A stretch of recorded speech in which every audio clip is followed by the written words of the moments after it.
Okay, let's unpack this. We're about to dive into something truly unique today. A direct, unvarnished conversation with a head of state that offers an incredible window into geopolitics, regional conflict, and national identity. Hmm? This kind of unfiltered insight is exceedingly rare and really invaluable. It really is. And what's fascinating here is that our source material for this deep dive Yeah. is an unedited press conference with President Paul Kagame of Rwanda, held just on July 4th, 2025. Right. This isn't some curated speech or a carefully crafted statement. It's a raw, dynamic dialogue with journalists. It gives us profound insights into complex issues like, regional peace deals, the intricacies of national security. And even personal reflections. Exactly. And even some very personal reflections on leadership. It truly is a unique peek behind the curtain of high-level statecraft. Our mission today, then, is to extract the most important nuggets of knowledge and insight from this really rich material. We'll explore his perspective on challenging international relations, the intricate dynamics of peace building, Right. and the very philosophy that guides a nation's journey towards self-determination. Get ready to gain a deeper understanding of how a nation can forge its own path in a complex world. So, let's kick things off with President Kagame's opening remarks from this press conference.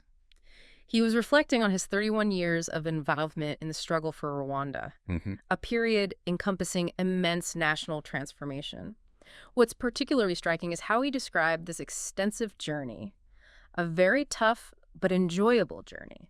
Yeah. That's a powerful and perhaps unexpected combination of words, isn't it? It absolutely is. And it really frames his entire approach to leadership and, problem solving. The tough part, as he elaborates, refers to the sheer magnitude of what they confronted and dealt with. Right. He speaks of it as something that, for the half-hearted, they would just collapse under the weight of it. Wow. This isn't just about political challenges. It encompasses the immense historical trauma of the 1994 genocide against the Tutsi, the subsequent rebuilding of a, shattered nation, Yeah. and the continuous effort required to navigate persistent regional conflicts and external pressures. It speaks to an unyielding resilience in the face of truly overwhelming odds. It really does. But then, the enjoyable aspect, that stems from a profound sense of purpose. Yeah. It's about understanding the historical narrative, being an active part of a journey to put things right for our country, for our people, for ourselves all together. He views these 31 years not as an excessively long time, especially when you compare it to other protracted conflicts around the world, True. but as a period where he could make a tangible, meaningful contribution. This blend of difficulty and fulfillment cultivates a unique form of strategic patience and determination. He feels it's the best thing one can do to be associated with such a difficult but ultimately transformative mission. That framing really suggests a leader who sees challenges not just as obstacles, but as part of a meaningful story. Exactly. Driving a unique form of resilience that many external observers might often miss.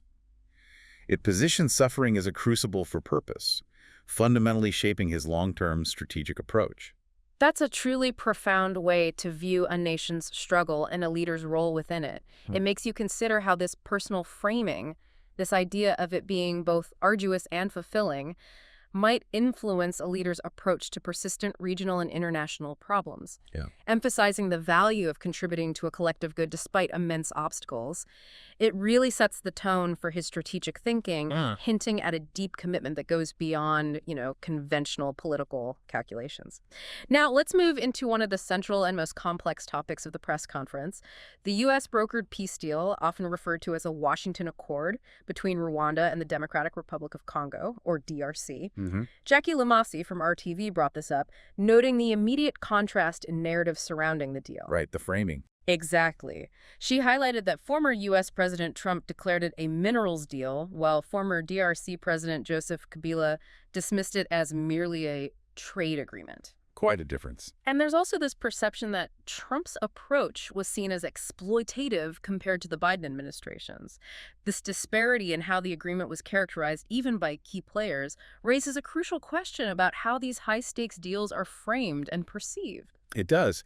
And this is where Kagame's perspective becomes particularly illuminating, because he immediately challenges the framing of the question itself. How so? Well, he counters Lumasi's point with a critical reflection, asking, what did other administrations, whether United States or Europe or anywhere else, did they offer? Pointing to past inaction. Precisely. He's implying a long history of inaction or, at best, unsuitable piecemeal proposals from previous international actors. He points out that many could have ignored that problem and just focused on what is happening in the Middle East, in Ukraine, Russia, Iran, which are typically considered more important than having to deal with this African problem. Right. In a very direct manner, he then expresses gratitude, stating, "I thank them that they even paid attention to the problem at all." So acknowledging the engagement itself. Exactly. This initial acknowledgement of the Trump administration's engagement, despite the controversy surrounding its characterization, underscores his pragmatism. Any attention is better than none, especially for a region often overlooked by major global powers. Okay. Kagame then goes on to summarize the deal's foundation on what he calls 3 pillars. He explains.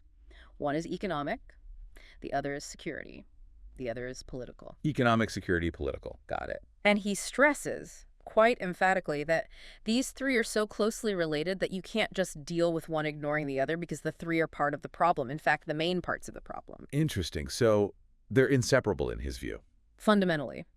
He elaborates on what he views as a common misconception, where many regional players or concerned international parties tend to concentrate more on economic aspects. Just the money or resources?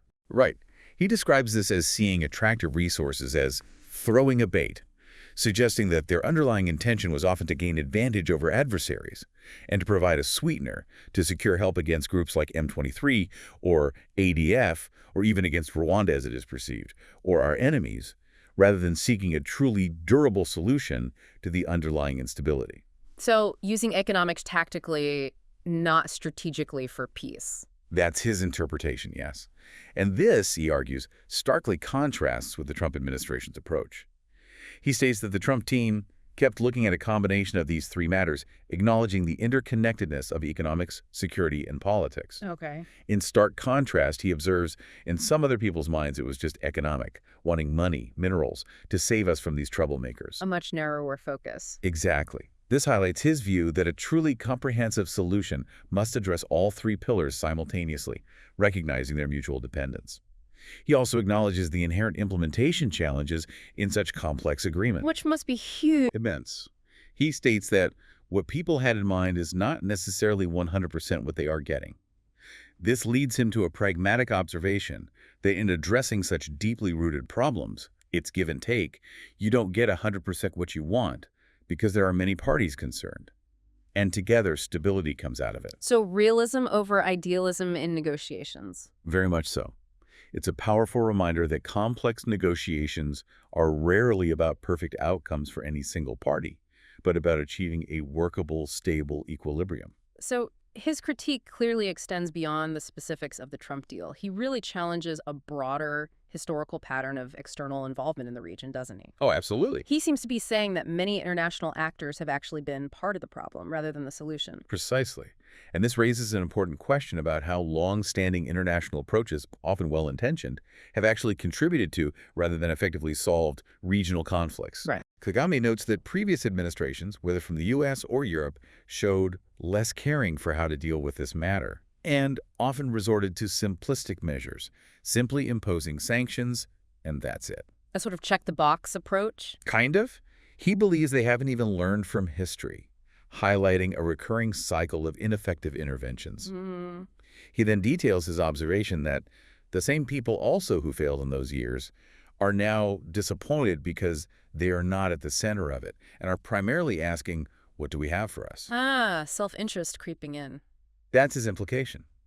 His retort is unsparingly blunt. That's none of my business. You were here all these years doing nothing except doing the wrong thing. Wow, direct. Very direct. He reminds them that, in fact, they are part of the problem by their actions or their inactions, or by pushing agendas that fail to address the root causes of the conflict. Okay, so he places a lot of responsibility externally. He does. This leads him to a firm and recurring assertion that the main part of the problem of this Congo situation is external. And he offers some compelling examples to back this up. Such as? Well, first, he critiques the decades-long United Nations mission in Congo, MONUSCO. Right, the peacekeeping force. Yes. He questions how, after a couple of decades, this extensive mission has never taken stock of what it has achieved or what it is doing there, but simply keeps running with the machine, keeps going. criticizing inertia and lack of results. Exactly. Bureaucratic inertia and a lack of accountability for concrete results despite significant resources and time invested. Okay, what else? Secondly, he severely criticizes the group of experts reports. For clarity, these are UN-mandated panels investigating conflicts and violations. Meant to inform policy, right? Supposedly. But Kagame claims that their expertise and reports do not have anything to do with the situation itself and were, in his view, written long ago to conform to a pre-established narrative. He thinks they're biased. Profoundly biased, according to him. He states, "You always find it's all others guilty, except the actual perpetrators." He points out that these reports are typically 75% blame on M23 and Rwanda, always emphasizing Rwanda-backed M23, while he states you never saw anywhere FDLR. The FDLR being the Hutu extremist group. Exactly, a group linked to the genocide. He argues this omission means the narrative is already written, predetermined to fit a certain bias. He questions how experts cannot see hate ideology and genocide ideology. Which he says are obvious. Done in broad daylight, he insists. He also explains how external actors who initially highlight minerals as the core issue, then turn around and blame somebody for also saying, yes, we have a deal, minerals. So a bit hypocritical. That's his point. Kagame argues they made the minerals the issue in the first place and that this overemphasis works to the detriment of the solution to the problem, distracting from the fundamental drivers of instability. Wow. And he used an analogy, right? A very powerful one. To drive this point home, he uses this analogy. It's like having an arsonist being the judge and the prosecutor of people for burning down the house.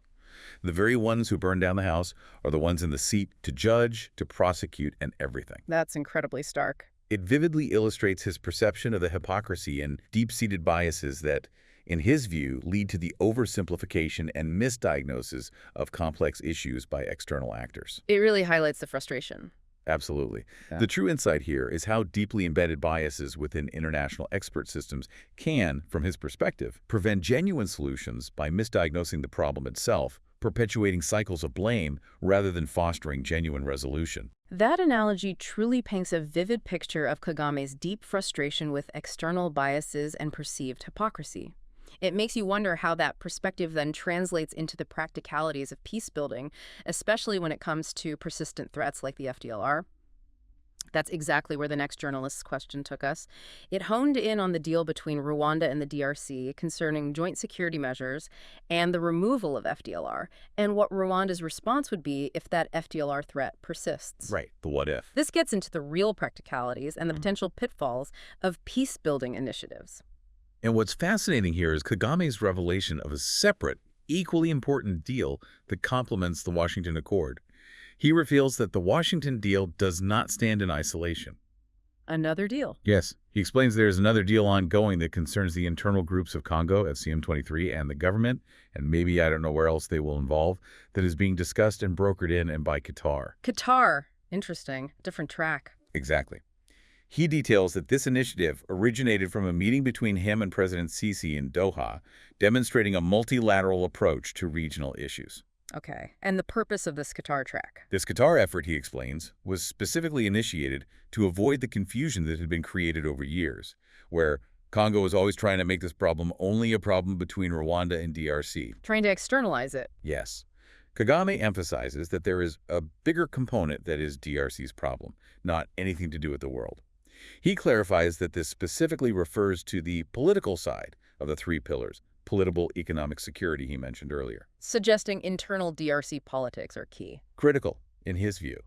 A often neglected piece of the puzzle. He doesn't shy away from pointing to profound internal issues within the DRC, such as the denial of citizenship to certain groups. Which fuels conflict.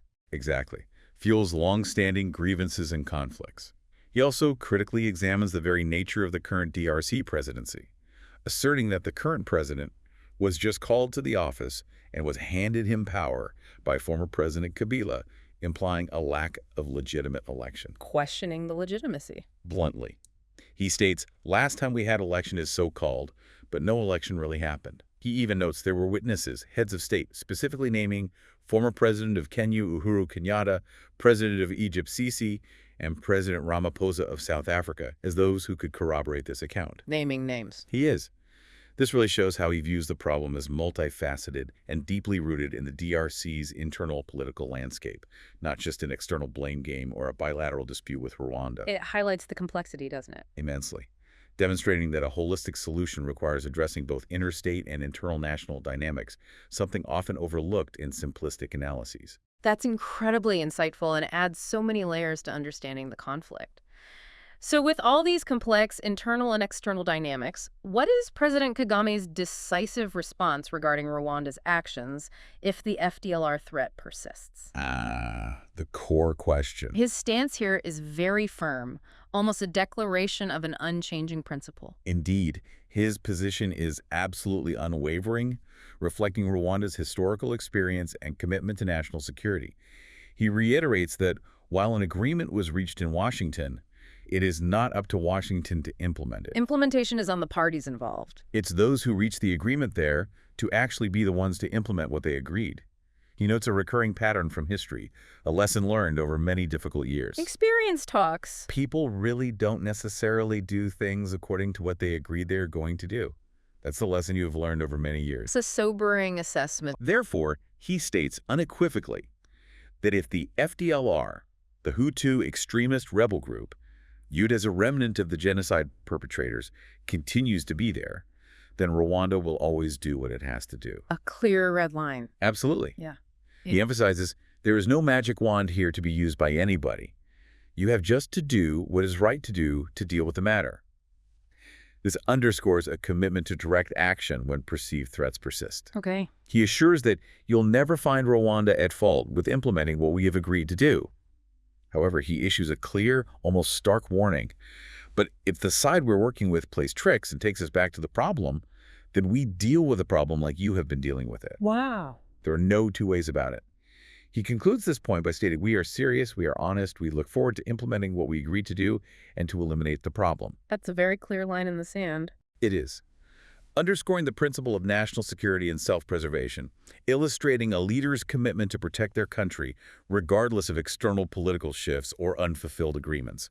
It's about safeguarding their people above all else. Even if it means unilateral action. Even if it means unilateral action when agreements fail. That unwavering resolve is certainly striking. Given all this, it's important to understand the fundamental, long-standing problems that Rwanda sees as the true origins of the conflict, as articulated by President Kagame. Right, the root causes from his view. He really strips it down to its core, offering a twofold diagnosis. He describes Rwanda's core problems, from their national security perspective, as simple twofold.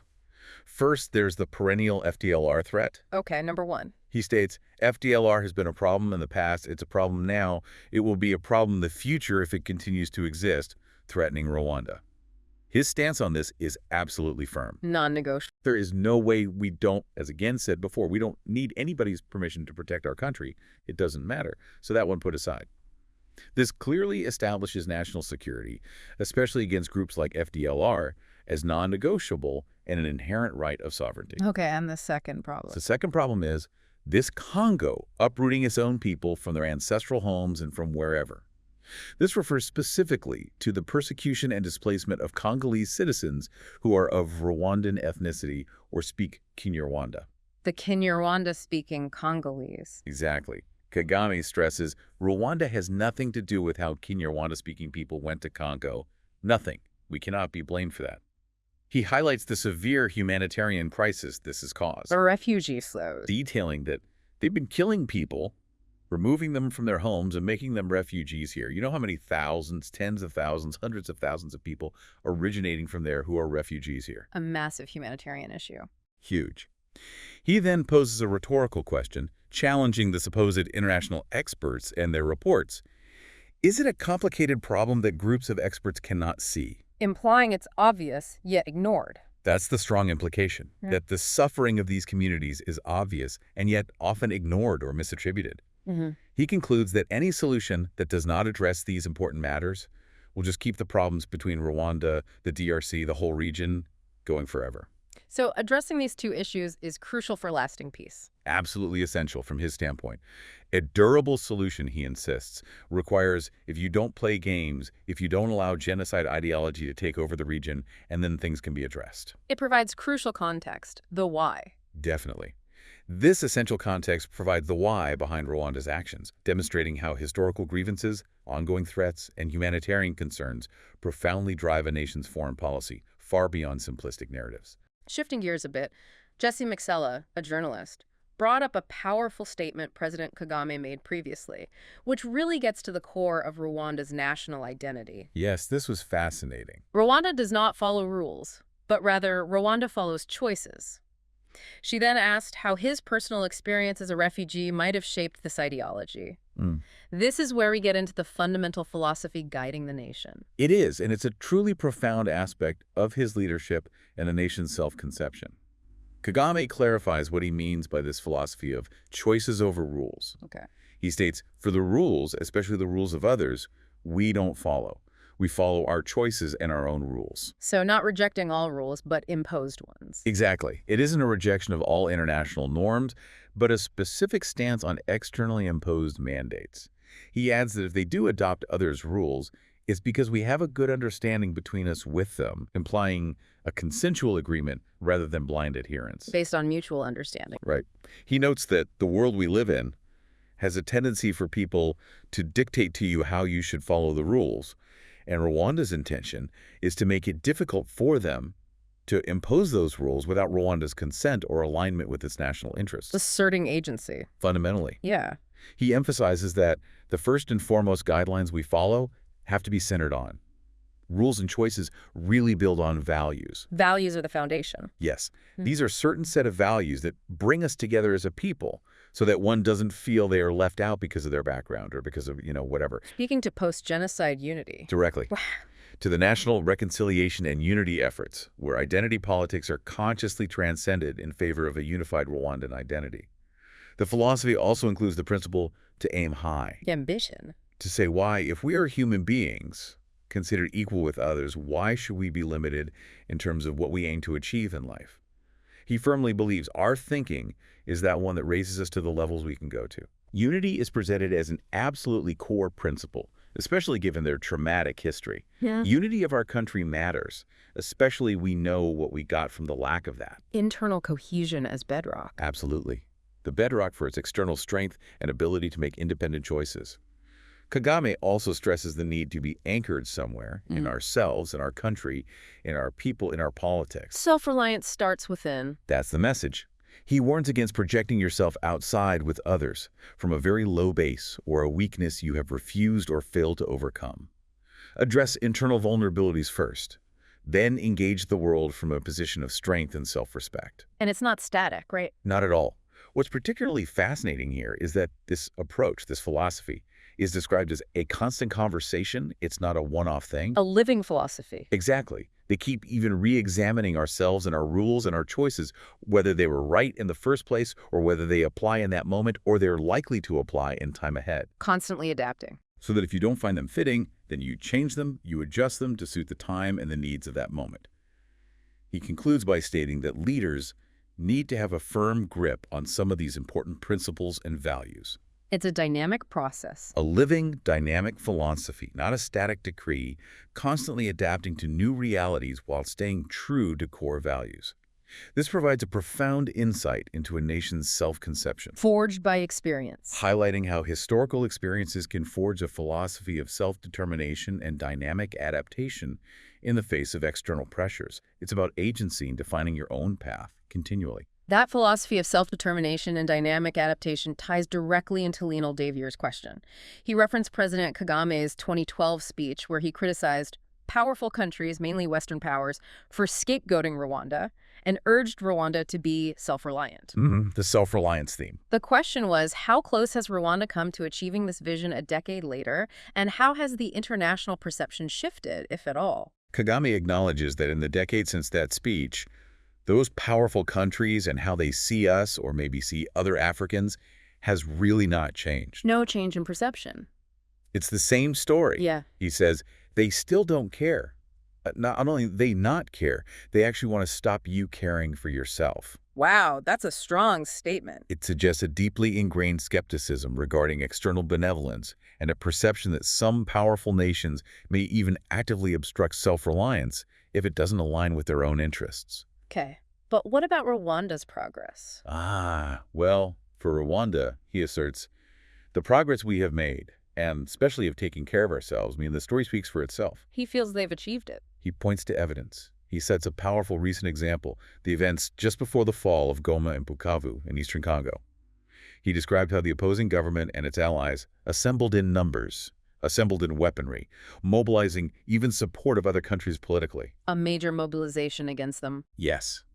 Yet what happened, and you know it, and you saw it, he states, because it was Rwanda saying it won't happen here again. Referring to Rwanda's capacity to act. And willingness to act unilaterally to protect its borders and interests when it perceives a direct threat, even in the face of significant opposition or skepticism from external actors.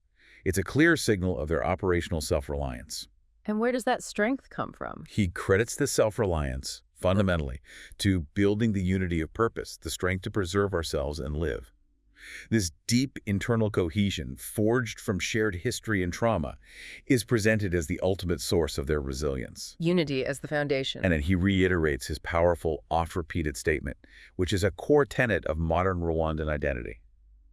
It happened once to never happen again. Never again. Once was too many times. For the second one, somebody else will pay for it. They will be the ones to go. They will be the ones to perish, not Rwanda again. That's incredibly powerful. He clarifies, it's not bragging. It's an act of survival. We don't owe our living to anyone. Never will it happen again. This truly underscores the profound historical trauma that fuels their unwavering resolve and commitment to sovereignty. Turning trauma into determination. Transforming a devastating past into a fierce determination for future security and self-determination. This section offers a compelling case study in national resilience and the strategic pursuit of self-reliance. It shows how a nation can use its past as a catalyst for its future. Building on that incredible resolve, the follow-up question to President Kagame was about his strategic leadership and what one more bold move Rwanda might make in the next 10 years to cement its place as a truly global player. The what next question? How does he envision that future, and does he see a singular grand gesture on the horizon? What's fascinating here is that Kagame doesn't speak of a singular, dramatic new invention or a bold move in the traditional sense. Instead, he emphasizes continuity and refinement. Evolution, not revolution. Pretty much. He states, all elements are there. There's nothing new. There's nothing new we're going to invent, but rather derive those things we're going to do from what we're doing already. Building on the existing foundation. Exactly.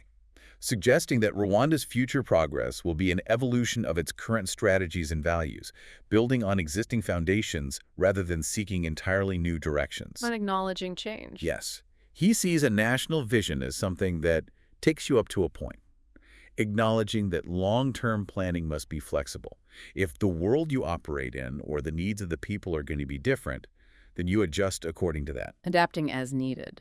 Crucially, this adjustment is made from a certain position where you have been already or where you are, highlighting the importance of building a strong, stable base from which to adapt. Pragmatic strategic thinking.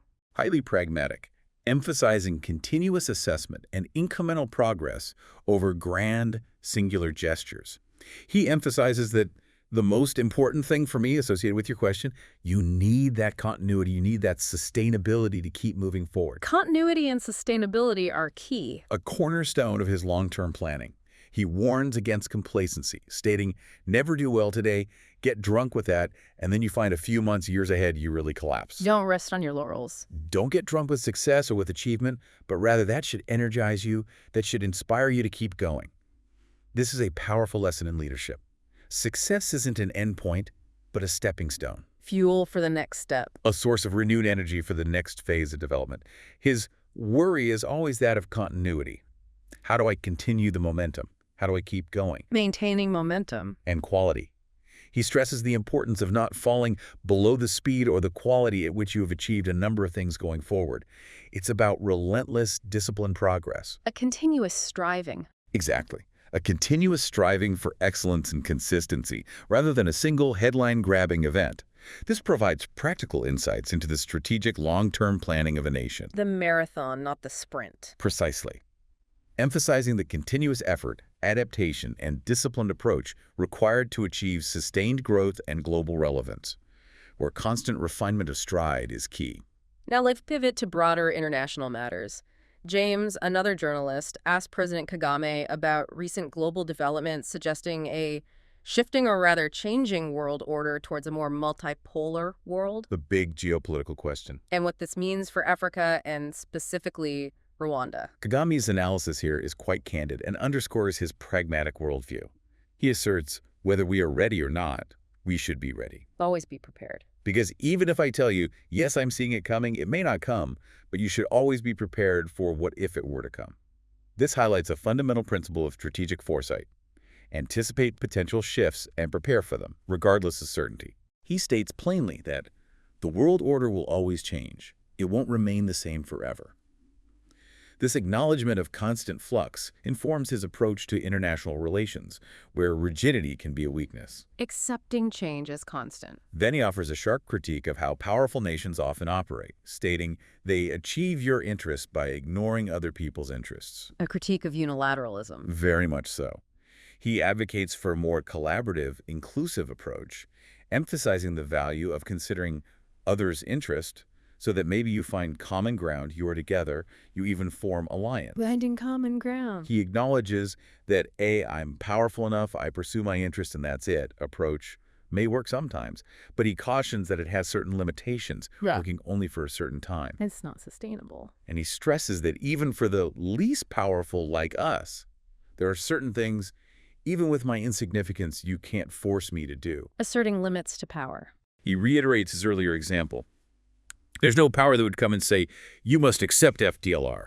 That one. Then I tell you, okay, look for what you're going to do to me, because you were sure I'm not going to accept them. A clear line on sovereignty. A fierce commitment to sovereignty and national interest, even when facing vastly superior power. He describes the current global landscape as a multiplicity of this happening here, there, differences and how to sort them out, agreements, the disagreements keep forming the world order of the day. A fluid dynamic. Very fluid. He observes the formation of new alliances when existing ones feel taken for granted or cheated, a natural consequence of shifting power dynamics. Kagame keenly observes that once people are powerful, they really start becoming insensitive. Power breeds insensitivity. They think they are the only ones who matter, the rest don't, which can lead to unforeseen consequences in the very impetus for a multipolar world. And Africa's position in all this? Well, he offers a very blunt, almost exasperated assessment of Africa's position, describing it as a paradox. He says, Africa, where we are, is not where we should be. Acknowledging underachievement. And even more challenging to understand is we have everything to be where we want to be except ourselves. Wow. Somehow, we are not there to deliver on what we already have in our hands. We're absent somehow. I can't explain that. I have no medicine for it. A really stark self-critique for the continent. It is a stark diagnosis of the continent's unrealized potential, acknowledging internal shortcomings despite abundant resources and human capital. He expresses that Rwanda is trying within our limited means and resources to be where we want to be. Doing their part. And he believes that by working with other African countries, we can move the needle towards that objective. And the more we are together doing what we should do, the more likelihood we get there or get there faster. A call for African unity and agency. A powerful call. This section offers a comprehensive geopolitical lesson, revealing a leader's strategic foresight and pragmatic approach alongside a candid diagnosis of Africa's internal challenges and the potential of collective action. It's about self-assessment as much as external analysis. To lighten the mood a bit, one journalist brought up a humorous anecdote about a young person referring to a minister of enjoyment. Yes, that was amusing. What was that all about, and how did President Kagame respond to such a lighthearted query in the middle of a serious press conference? Well, this came from a humorous reference to additional public holidays around July 1st, Independence Day, and July 4th, Liberation Day. This young person apparently saw these combined days as just for enjoyment. Okay.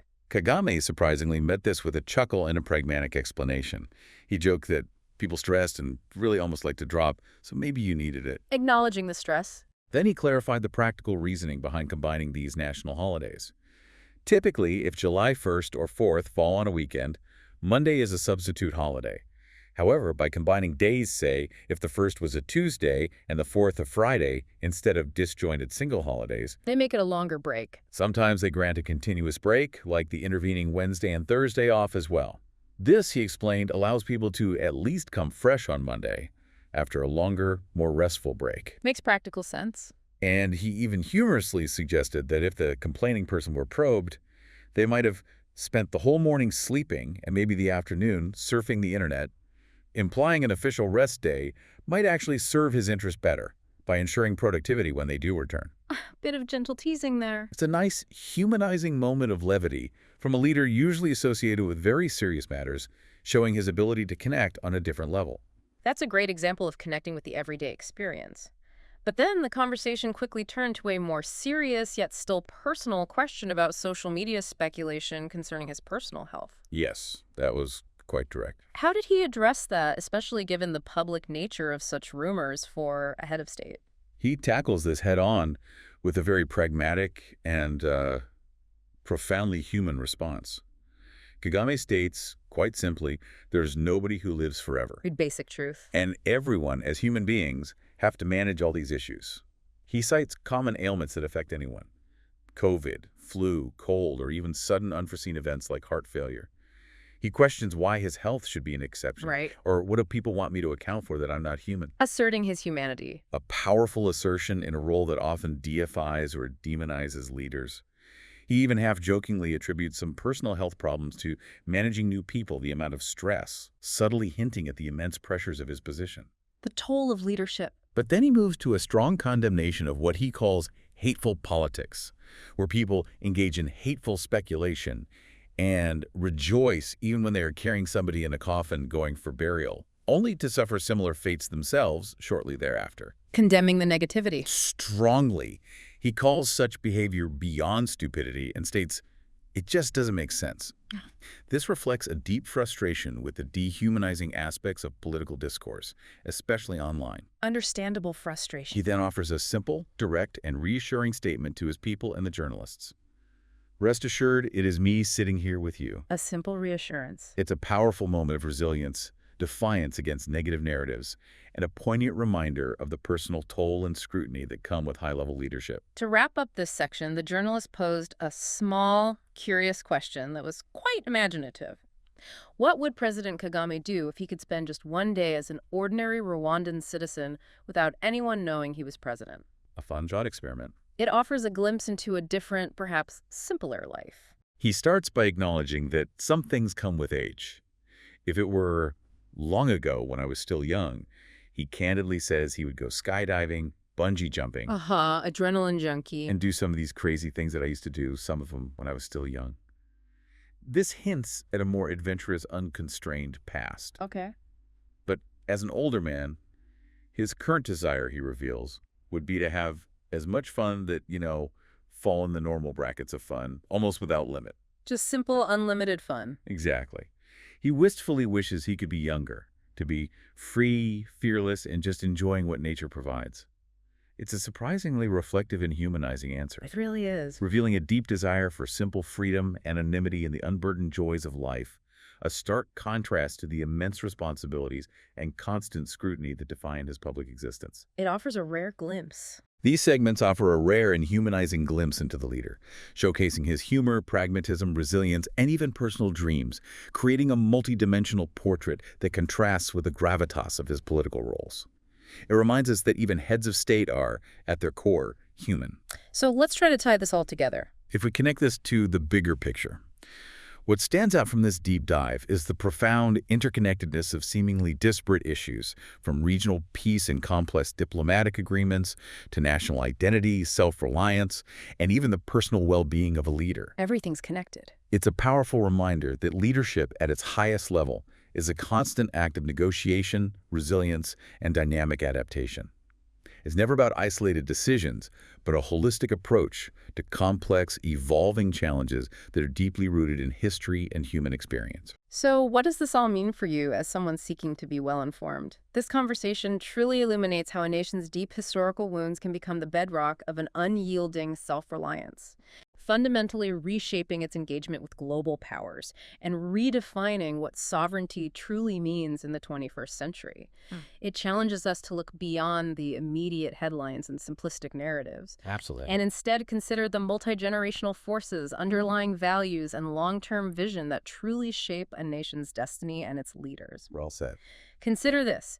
If national leadership, as we've heard today, is about continuity and never getting drunk with success, always adjusting and striving to be better today than you were And yesterday, continuous improvement. how might applying that same principle of relentless disciplined progress to our own personal and professional lives lead to more sustained progress and deeper fulfillment? Something to chew on as you navigate your own complex world.